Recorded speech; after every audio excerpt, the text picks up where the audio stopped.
Meantime, let's talk about President Biden, that speech he made earlier on in the week and the criticism that he received as a result. Dr. Shola and Scotty will be with us in just a second, but first this. I don't think it could have been handled in a way that we're going to go back in hindsight and look, but the idea that somehow there's a way to have gotten out without chaos ensuing, I don't know how that happens. I don't know how that happened. So for you, that was always priced into the decision? Yes. Was it though? Well, buckle up, Dr. Shola and Scotty are here. Scotty's shaking her head. Morning. You start then, Scotty. Well, that's the thing. It's such a shame to hear the President of the United States absolutely say that he priced in the chaos while he's on vacation. And he comes and he speaks and he addresses not only the United States, but the world as people are dying while he's left more than 10,000 Americans in Afghanistan right now, unable to get home, unable to get to safety. And he says he priced that in. I think this has been an absolute failure. And I think right now there's never been more damage done to the United States and our reputation on the global scale to protect our allies and to help than what has been done in the last 2 weeks. And it's not whether it's a failure of our intelligence. Our intelligence told the president and this administration. They just failed to listen. And I think there should be some quick investigations into how America got it so wrong in their withdrawal process. We all agree that the United States needed to get out of the area. I think all of us did. 20 years is way too long. But how this has been handled has been of such poor judgment. I don't even think people in Joe Biden's own party can defend it. Okay. Dr. Shola, how difficult is it to defend the Democrat president? There is no defending the indefensible as far as I'm concerned, and I say this as one who supports Joe Biden's presidency. As far as I'm concerned, the execution of the Afghanistan withdrawal is totally on Joe Biden. Don't get me wrong. I totally get that Joe Biden has been boxed in by Trump's own policy. The fact that in this past few years, the Taliban were empowered by the weakness of America on the ground. Trump pulled out thousands of troops. Trump was the one that demanded that 5,000 Taliban prisoners be released. All of these decisions that we made all aided what we find today. But there is no denying that the withdrawal was on and is on Joe Biden's watch. So the utter chaos we're seeing is on his watch. As far as I'm concerned, it was preventable, it was avoidable. And when Scotty talks about, oh, this just shows a great weakness. So I don't doubt that better judgment should have been applied.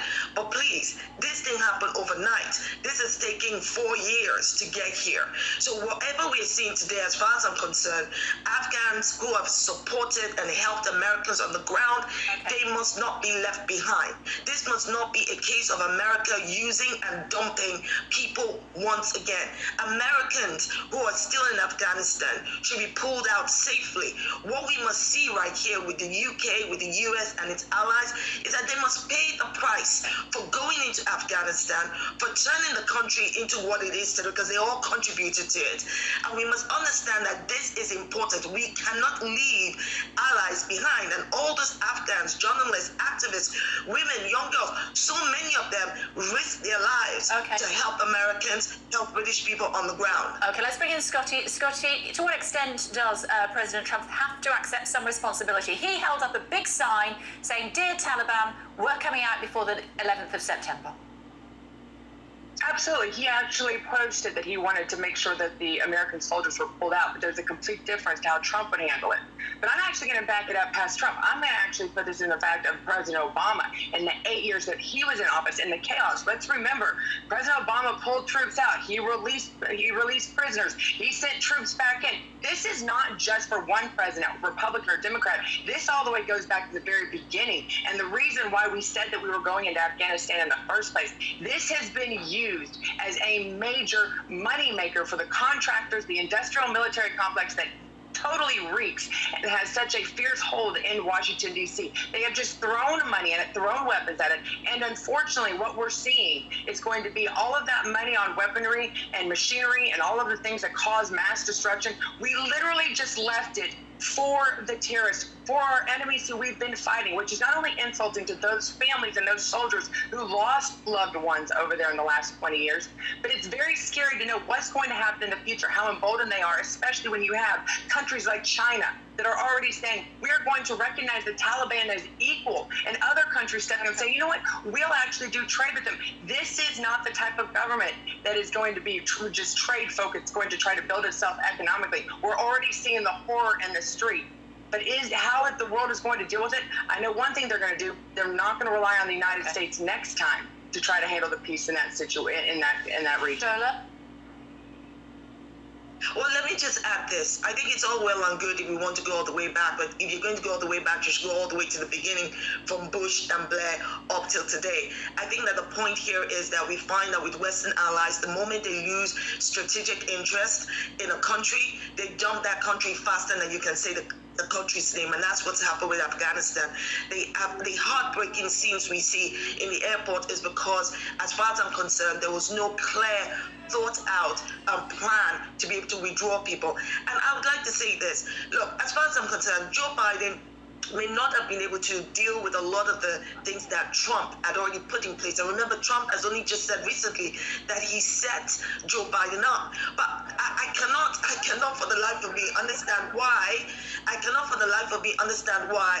If America can send 6,000 troops in now, why those thousands of troops could not have been sent in before May 1st to ensure that this chaos doesn't happen, to ensure that the Taliban does not just swoop in. I do think that Joe Biden made a compelling case as to why America could not remain, but he did not answer the question. This was no longer about why America should stay or leave. This was about, well, if you're going to go, you can't just leave your allies hanging. You can't just leave women, young girls, journalists, activists, those who risk their lives just hanging. And that is what is totally out of place here. And there was no meaningful commitment drawn from the Taliban before America left. So, and this is not just the US, it's also the UK, it's also the UK. So much more needs to be done. And let me just say this. The same people that pointed hands at Joe Biden, the Republicans, all of them, even in this country, that say, oh no, look at what is happening in Afghanistan, the same people who are going to demonize fleeing Afghan refugees because they don't want Afghan refugees in the UK or in the US. Is that right, Scotty? I do want to add one thing onto what she said. It's not just about Joe Biden, what he's doing in this fact. I think, like I said, we can all agree that soldiers need to go. The bigger issue on this is why?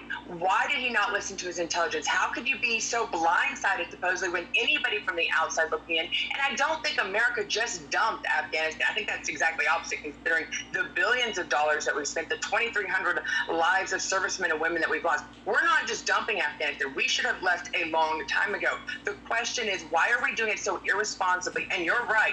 It speaks volume from the fact that our Pentagon, our State Department, stood up today and said that they could not go in and rescue these Americans and rescue those that have helped us, for those nationals that have helped us for the last 20 years. I don't believe that to be true. Not with everything that America has been able to accomplish. I guarantee if they wanted to go in there and get those people out of there, they should be able to. And I know they can't. The problem is it's just so disorganized between the State Department, the White House, as well as the Pentagon. Can we get them all in the room? Maybe they get off vacation and actually pay attention to the world and the chaos that they've created by their lack of ability to handle. To be fair, Joe Biden did get off his vacation, go to the White House.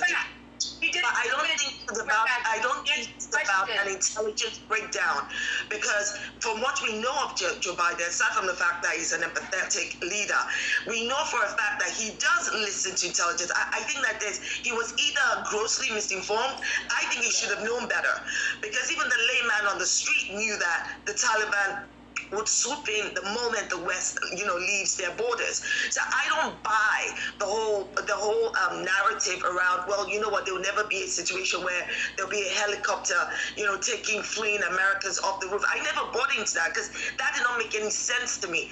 Everybody knew that the Taliban had been empowered in the last 4 years during Trump's presidency, with the photo op, with him basically allowing it to happen. Stop trying to blame this on question to all of us today is this.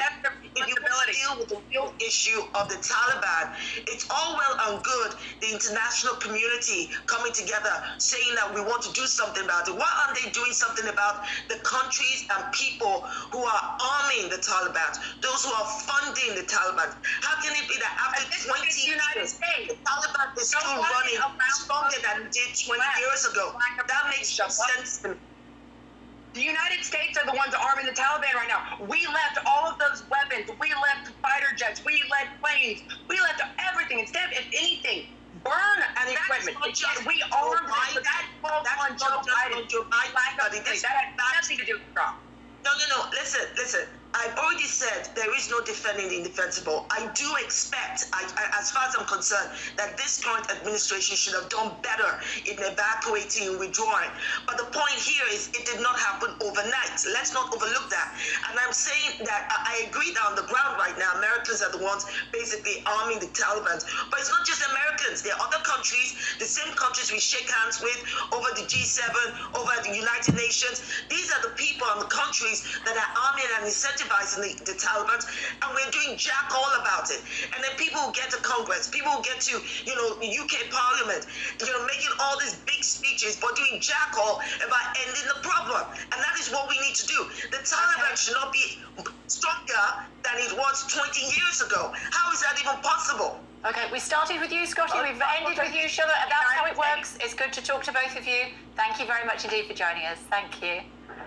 Heated debate. I wonder what you think at home. Should we have known sooner what was going to happen in Afghanistan? It was red flagged by President Trump, and then we also heard from President Biden. He said that we're going in before the 11th of September. All the troops are being brought home.